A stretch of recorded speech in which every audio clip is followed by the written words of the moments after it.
Hi అండి. అందరెలా ఉన్నారు? నేనైతే చాలా బాగున్నాను. మీరు కూడా బాగున్నారని అనుకుంటున్నా. సో, ఈరోజటి వీడియో ఏంటి అంటే ఆల్రెడీ థంబ్‌నెయిల్ చూసారు కదా! హాస్పిటల్‌లో అడ్మిట్ అవ్వడానికైతే వెళ్తున్నామనమాట. అండ్ ఇంకొకటి ఎంఆర్ఐ స్కాన్ రిపోర్ట్స్ ఎలా వచ్చాయి, ఏంటి అవన్నీ నేను డీటెయిల్‌గా అయితే ఈ వీడియోలో ఎక్స్‌ప్లెయిన్ చేయబోతున్నాననమాట. సో, వీడియోనైతే అస్సలు స్కిప్ చేయకుండా ఎండ్ వరకు చూడండి. అండ్ ఇంకా మన ఛానల్‌ని ఎవరైతే సబ్స్క్రైబ్ చేసుకోలేదో కింద రెడ్ కలర్‌లో సబ్స్క్రైబ్ అని రాసుంటుంది కదా! అక్కడికైతే వెళ్లి సబ్స్క్రైబ్ చేసుకోండి. సో దట్ నాకు కొంచెం బూస్టింగ్ అయితే వస్తుందనమాట. వీడియోకి ఇంకా లైక్ చేయలేదా? ఒక లైక్ కూడా ఇచ్చేసేయండి.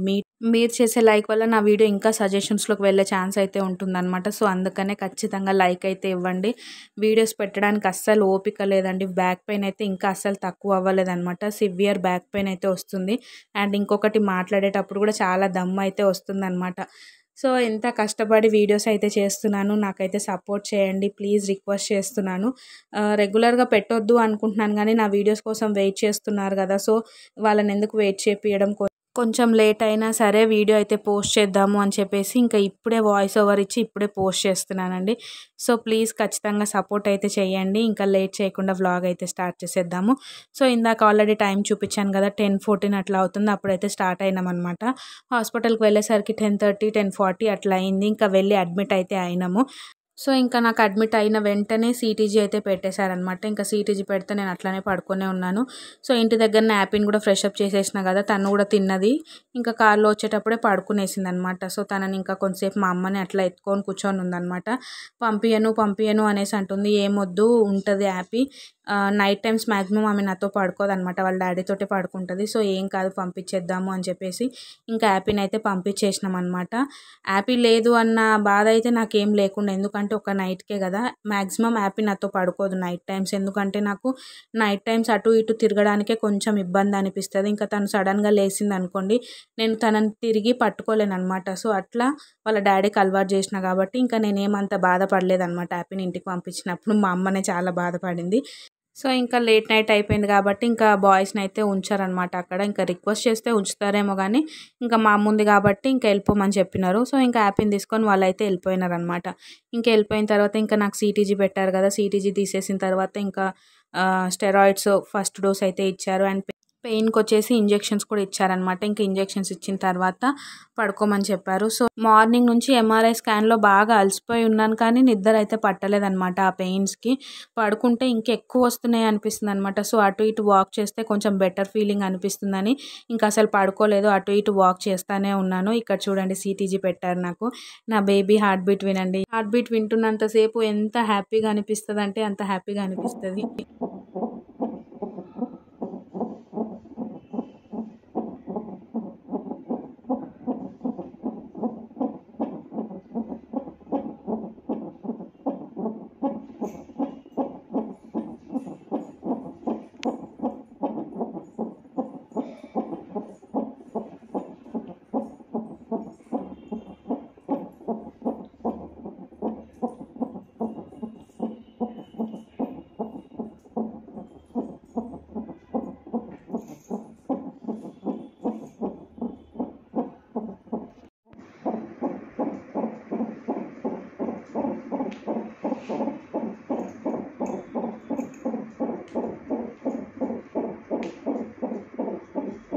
సో, ఫస్ట్ టైం ప్రెగ్నెంట్ అయిన వాళ్ళు, ఫస్ట్ టైం హార్ట్ బీట్ విన్న వాళ్ళకైతే ఆ ఫీలింగ్ ఒక లెవెల్‌లో ఉంటదనమాట. నాకైతే కళ్ళల్లో వాటర్ వచ్చేసినాయి.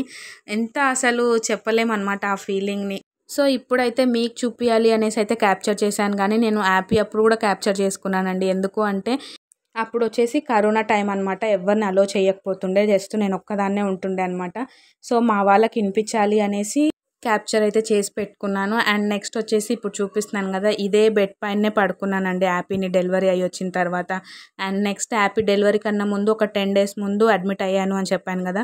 అప్పుడు కూడా ఇదే బెడ్ పైన అనమాట. అండ్ నెక్స్ట్ వచ్చేసి మా లియా పాపని డెలివరీ అయిన తర్వాత కూడా మా రాణి వచ్చి కూడా ఇదే బెడ్ పైన పడుకుంది. సో, ఈ బెడ్ మమ్మల్ని వదిలేటట్టు లేదనమాట.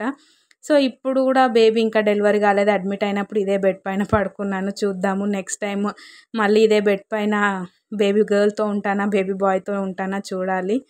అండ్ నెక్స్ట్ ఇంకా కొంతసేపు వాకింగ్ చేసిన తర్వాత పడుకున్నాననమాట. పడుకున్నాను కానీ నిద్రైతే పట్టలేదు. 3:30కి అట్లా మెలుకువ వచ్చింది. ఇంకా లేసి మళ్ళీ వాక్ చేస్తా ఉన్నాననమాట. 4:00 అట్లా సిస్టర్ అయితే వచ్చారు. సిస్టర్ వచ్చి మళ్ళీ బీపీ, సీటీజీ అన్నీ పెట్టి చెక్ చేశారనమాట. ఇంక చెక్ చేసి వెళ్ళిపోయారు. మార్నింగ్ వచ్చేసి మళ్ళీ ఫాస్టింగ్ షుగర్ టెస్ట్ చేస్తాను అని చెప్పారనమాట. సరే అని చెప్పేసి ఇంకా కొంతసేపు వాకింగ్ చేసిన తర్వాత పడుకున్నాను. పడుకొని లేచిన తర్వాత నా ఫేస్ చూడండి బుగ్గలాగా ఉబ్బిపోయిందనమాట. ఎందుకు అంటే నిన్న తిన్న ఫుడ్ ప్రభావం అనమాట. సో ఏ రోజైతే నేను ఫుడ్ ఎక్కువ తింటానో ఆ నెక్స్ట్ డేకి ఫుల్గా ఫేస్ అయితే వాసిపోతుంది. ఇంకొకసారి అయితే కాళ్ళు చేతులు కూడా వాసిపోతాయి అనమాట. షుగర్ వల్లనే అనిపిస్తుంది నాకు, మరి ఏమో నిజంగా అయితే తెలీదు. సో ఫేస్ ఇంత లావ్ అయింది అనేసి క్యాప్చర్ అయితే చేసుకుంటున్నాను అనమాట. ఇంకా వచ్చి షుగర్ టెస్ట్ అయితే చేసినారు. ఫ్రెష్ అప్ అయిన తర్వాత మళ్ళీ పోస్ట్ బ్రేక్ఫాస్ట్ టెస్ట్ కూడా చేస్తాము, షుగర్ టెస్ట్ అనేసి చెప్పారనమాట. సో షుగర్ టెస్ట్, మళ్ళీ బీపీ, నెక్స్ట్ సిటీజీ ఉంది అండ్ సెకండ్ డోసు స్టెరాయిడ్స్ ఉన్నాయన్నమాట. సో ఇన్ని ఉన్నాయి మళ్ళీ నేను తీసుకోవాల్సినవి. సో స్లోగా లేచి మళ్ళీ కొంతసేపు అయితే వాక్ చేసిన అనమాట. వాక్ చేసిన తర్వాత ఇంక ఇక్కడైతే ఫ్రెష్ అప్ అవుతున్నా. బ్రష్ చేసుకొని ఇంకా ముఖం కడుక్కొని రెడీగా అయితే కూర్చున్నాను. మా హస్బెండ్ని 7కి రమ్మన్నా, 7కి రాలేదనమాట. తను వచ్చేసి 9:30కి అట్లా వచ్చారు. కోపం వచ్చింది నాకు. ఎందుకు అంటే వాళ్ళు ఏమన్నా తిన్నావా అనేసి వాళ్ళు అడుగుతున్నారు. నేనైతే ఏం తినలేదనమాట. సో నేను వెళ్ళి ఏం తెచ్చుకోలేను కదా, నేను మా అమ్మనే ఉన్నాము, ఎక్కడికి వెళ్ళలేము. సో తను వస్తేనే తీసుకురావడానికి వస్తుంది కానీ తనైతే ఇంకా వస్తలేడనమాట. సో కోపం వస్తుంది కానీ ఏం అనలేదు. ఎందుకు అంటే ఇంకా యాపీని తీసుకొని వచ్చారనమాట. కొంతసేపటికి యాపీని తను ఒక్కడే పట్టుకొని వచ్చిండనమాట కార్లో. యాపీ నేనుంటేనే అసలు ఉండదు. అట్లాంటిది ఇంకా ఆయన ఒక్కడే పట్టుకొని వచ్చేసరికి ఇంకా నాకు ఏం అనాలనిపించలేదు. అక్కడనే నాకు చాలా బాధ అనిపించింది అనమాట. తనని పట్టుకొని కార్ డ్రైవ్ చేయడం అంటే మామూలు విషయం కాదు. సో ఇంకా అట్లా వచ్చేసరికి ఇంకేం అనాలి అనిపించలేదు. ఇంకా యాపీని అయితే మా దగ్గర వదిలేసి తను వచ్చేసి మాకు టీ తీసుకురావడానికి అయితే వెళ్ళారనమాట. నేనేం టిఫిన్ చేయొద్దు అనుకున్నా. ఎందుకంటే నిన్న తిన్న ఫుడ్డే బాగా హెవీగా ఉంది. ఆల్రెడీ మార్నింగ్ ఫాస్టింగ్ చేశారు కదా, షుగర్ టెస్ట్ చెప్పలేదు కదా వాల్యూస్, 158 ఎంతనో వచ్చినాయి అనమాట. అంత ఎక్కువ నాకు షుగర్ వచ్చినప్పటి నుంచి కూడా నాకు ఎప్పుడూ రాలేదు. సో అంత ఎక్కువ వచ్చిందనమాట ఫాస్టింగ్ డే. ఇంకా ఏం తినొద్దు, నేను జస్ట్ కొంచెం అట్లా ఊరికే టీ తాగుదాము, దాని తర్వాత మళ్ళీ టెస్ట్ చేసుకున్నాక కొంచెం వాల్యూస్ కంట్రోల్లో వస్తే తర్వాత ఏమైనా తిందాము అని చెప్పేసి ఇంకా నాకైతే ఏమొద్దు, జస్ట్ టీ తీసుకురా అనేసి పంపించామన్నమాట. ఇంకా టీ అయితే తీసుకొని వచ్చారు. టీ అయితే తాగినాము. తాగిన తర్వాత టెస్ట్ చేస్తే కూడా ఆ టీ కూడా చాలా కొంచెమే తాగిన, ఒక్కటే బ్రెడ్ తిన్నాండి. అయినా కూడా వాల్యూ 140, 150 చేంజ్ వచ్చింది. సో ఇంకా ఫుడ్ లోపల డైజెస్ట్ అవ్వలేనట్టుంది. బాడీకి ఇంకా ఏమంటారు, డైజెస్ట్ అవ్వడానికి ఇంకా టైం ఇవ్వాలి అని చెప్పేసి ఇంకా నేను అసలు ఇంకొక 2-3 అవర్స్ కూడా మళ్ళీ ఏం తీసుకోలేదన్నమాట. జస్ట్ వాటర్ తాగి వాక్ చేసుకుంటూ కొంచెం నిన్న తిన్నదంతా అరగాలి అన్నట్టు ఇంకా వాక్ చేస్తూ ఉన్నానన్నమాట. సో ఇంకా ఎట్లా ఆ రోజు మధ్యాహ్నం ఈవినింగ్ మమ్మల్ని డిశ్చార్జ్ చేసేస్తాము అని చెప్పారు. ఇంకా మా అమ్మ ఎందుకు ఇక్కడ హ్యాపీ కూడా ఇబ్బంది పడుతుంది హాస్పిటల్లో అనేసి వాళ్ళని అయితే ఇంటికి పంపించేశారనమాట మా హస్బెండ్. ఇంక ఇంటికి వెళ్ళి ఆమె వంట చేసుకొని హ్యాపీకి తినిపించుకొని హ్యాపీని ఫ్రెష్ అప్ చేసుకొని ఇంటి దగ్గర ప్రశాంతంగా ఉంటారులే, ఇక్కడ మా హస్బెండ్ ఉన్నారు కదా అని చెప్పేసి ఇంకా మా అమ్మని హ్యాపీని అయితే పంపించేసినాం. ఇంకా నేను మా హస్బెండే ఉన్నామన్నమాట.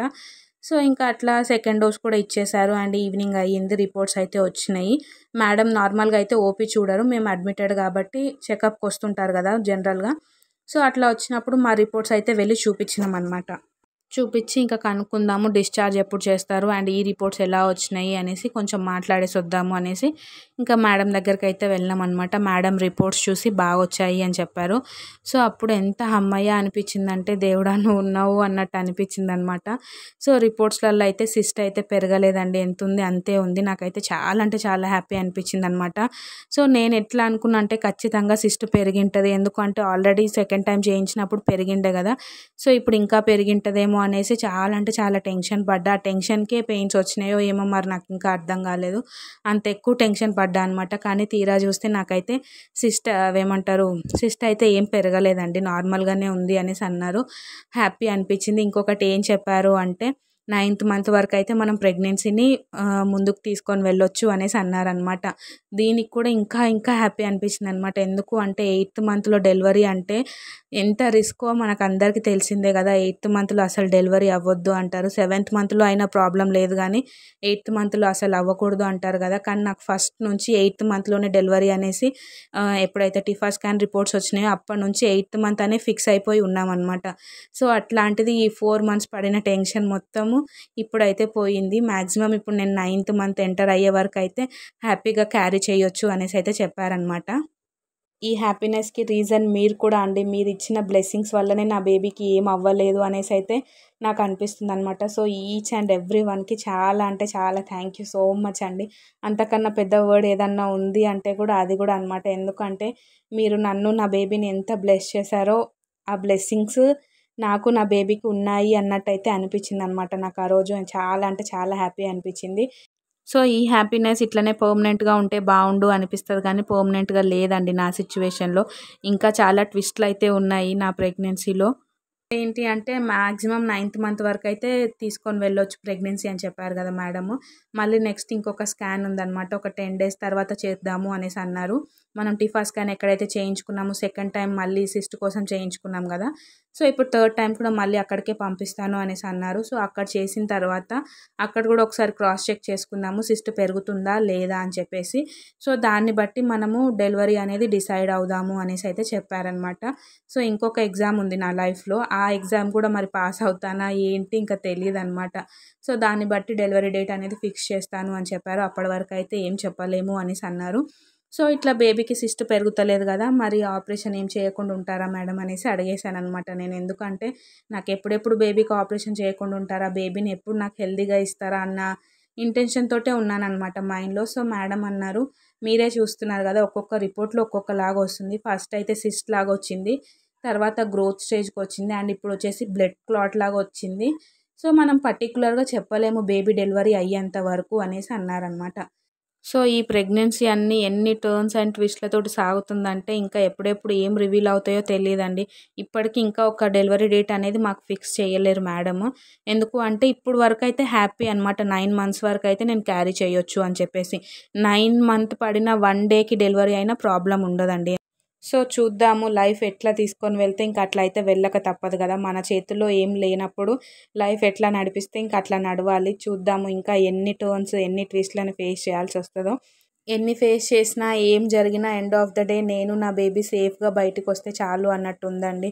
సో, అందుకనే మీరందరూ చూసిన ప్రతి ఒక్కరు నన్ను, నా బేబీనైతే బ్లెస్ చేయండి. మీ బ్లెస్సింగ్స్ వల్లనే నేను 9థ్ మంత్ వరకు క్యారీ చేయగలుగుతున్నాను అనిపిస్తుందండి. ఎందుకు అంటే 5థ్ మంత్ నుంచి నాకు 8 మంత్స్, 8½ మంత్స్‌కే డెలివరీ చేస్తా అన్న డాక్టర్ ఇప్పుడు 9థ్ మంత్ వరకు వెళ్ళొచ్చు అన్నారు అంటే, నా లైఫ్‌లో కూడా ఏదో ఎక్కడో ఒక పక్క మంచి అయితే జరుగుతుంది కదా! సో, ఆ మంచి కూడా మీ అందరి బ్లెస్సింగ్స్ వల్లనే అనేసి నేను ఫీల్ అవుతున్నాననమాట. సో, ఖచ్చితంగా ఇప్పుడు కూడా నన్ను, నా బేబీని సేఫ్‌గా డెలివరీ అయ్యి హెల్తీగా బయటికొచ్చేటట్టయితే బ్లెస్ చేయండి. అండ్ ఇక్కడ ఒక చిన్న జోక్ జరిగిందండి. ఎందుకు నా ఫేస్ ఎక్స్‌ప్రెషన్స్ అట్లా ఉన్నాయి అంటే, మా హస్బెండ్‌కి వెళ్ళేటప్పుడు చెప్పాననమాట. షుగర్ కొంచెం తక్కువ ఏపిచ్చుకొని చేయించుకొని రా అనేసి. సో, మా హస్బెండ్ అయితే షుగర్ లెస్సే తీసుకొనొచ్చినారనమాట. ఫుల్లు చేదుగుంది. ఇంకా అయినా తప్పదు. ఇంకా మళ్ళీ మళ్ళీ పంపించలేం గదా! అని ఆ టీ అంత చేదుగా ఉన్నా అట్లనే తాగేసినా అనమాట. సో, ఈరోజటి వీడియో అయితే ఇంతేనండి. ఈ వీడియో మీకు నచ్చిందని అనుకుంటున్నా. ఇన్ కేస్ మీకు గనక నచ్చినట్టయితే లైక్ చేయండి, షేర్ చేయండి.